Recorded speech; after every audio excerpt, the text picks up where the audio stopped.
The city park buzzed with the usual afternoon life.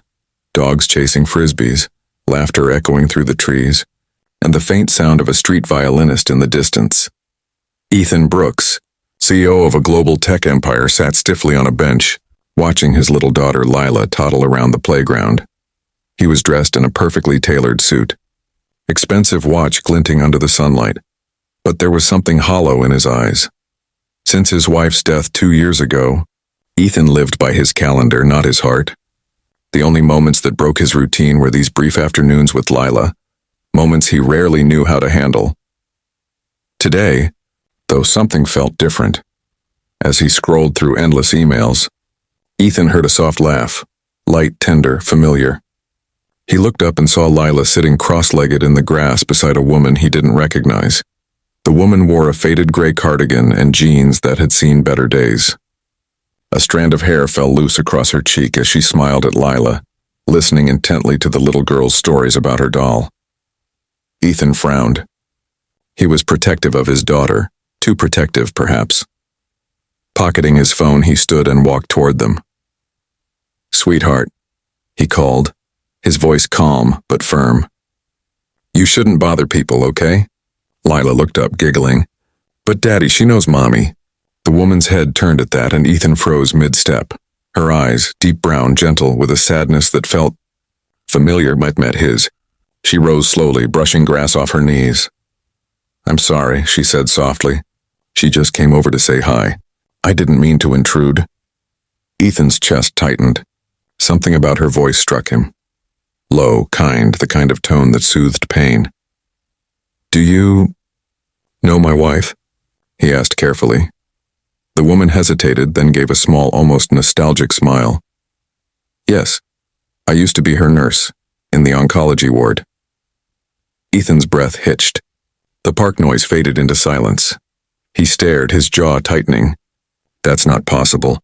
My wife, He couldn't finish. The woman nodded gently. "I was there, Mr. Brooks. I held her hand when she couldn't sleep. She talked about you every night. She said you were working hard because you didn't know how to watch her fade."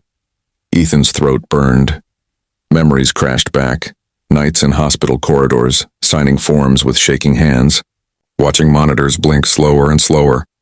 And all this time, this woman, she had been there. "What's your name?" he managed to ask. "Nora," she replied quietly. "Nora Hayes." Ethan blinked, trying to remember. His wife had mentioned a nurse once. "Nora, the one who sings to me when the pain gets bad." His eyes softened with dawning recognition. "You were the one who sang to her," he whispered. Nora smiled faintly. She liked the lullabies, said it made her feel at home. Lila tugged at Ethan's sleeve. "Daddy, she's really nice," she said. Mommy smiled a lot. Ethan looked down at his daughter, his late wife's same bright eyes, and then back at Nora.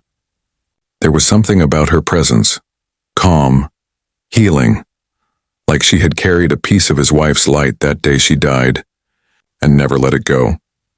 The next morning, the sky was pale blue, quiet, still, almost waiting for something. Ethan found himself driving back to that same park, though he couldn't explain why. He told himself it was for Lila, that she wanted to play again. But deep down, he knew it was for Nora. She was there, sitting alone on the same bench, feeding a few pigeons crumbs from a small paper bag. Her cardigan looked even more worn today, her shoes scuffed, but her eyes were as gentle as before. Ethan approached slowly, Lila skipping ahead. "Miss Nora," Lila called happily. "Daddy said we can play again." Nora turned, smiling in surprise. "Oh, you came back." Ethan nodded, clearing his throat. "We wanted to thank you for yesterday." Nora shook her head softly. "You don't need to thank me, Mr. Brooks. I should thank you." Seeing her, she glanced at Lila. "It reminded me of your wife's courage. She was strong, even when she was scared." Ethan sat down beside her, his expression unreadable for a long moment. Then he said, "After she died, I threw myself into work. It was easier than remembering. I never thought I'd meet someone who'd known her, who'd been there." Nora looked down at her hands. "I was there until the very end. She made me promise one thing." Ethan turned sharply. "What promise?" She said, "Tell him not to live like a ghost when I'm gone." The words hit him like a blow. His shoulders trembled. For the first time in years, he felt the grief he had buried break through his cold exterior. Nora's eyes glistened, but she smiled softly. She wanted you to smile again, Mr. Brooks, to live for your daughter. Ethan rubbed his temple, voice low. I've failed at that. Nora reached into her worn bag and pulled out a folded piece of paper. I think she'd disagree. Inside was a small drawing, childlike, colored with faded crayon. It was of his wife holding a little girl. She drew this before she passed, Nora said. She wanted you to give it to Lila when she was old enough to understand. Ethan stared at the paper, his wife's shaky handwriting still visible in the corner. So you'll never forget how much she was loved. His throat closed. When he finally looked up, there were tears in his eyes. Where are you staying, Nora? He asked quietly. She hesitated, embarrassed. A women's shelter near the train station. I'm fine, really. He shook his head. You're not fine. You cared for my wife when I couldn't. You gave her peace. And I let you walk away unnoticed. Nora blinked, startled. Ethan took out his phone. My company funds a community clinic. I want you to run the patient care program. Full salary, housing included. It's yours if you'll take it. Nora gasped softly. Mr. Brooks, I can't. He smiled faintly. You can. And it's Ethan. Lila ran up, holding a daisy crown. Miss Nora, this is for you. Mommy says you make people smile. Nora knelt, tears filling her eyes as she took the flowers. Thank you, sweetheart. Ethan watched them, his daughter's laughter mixing with the soft sound of the wind.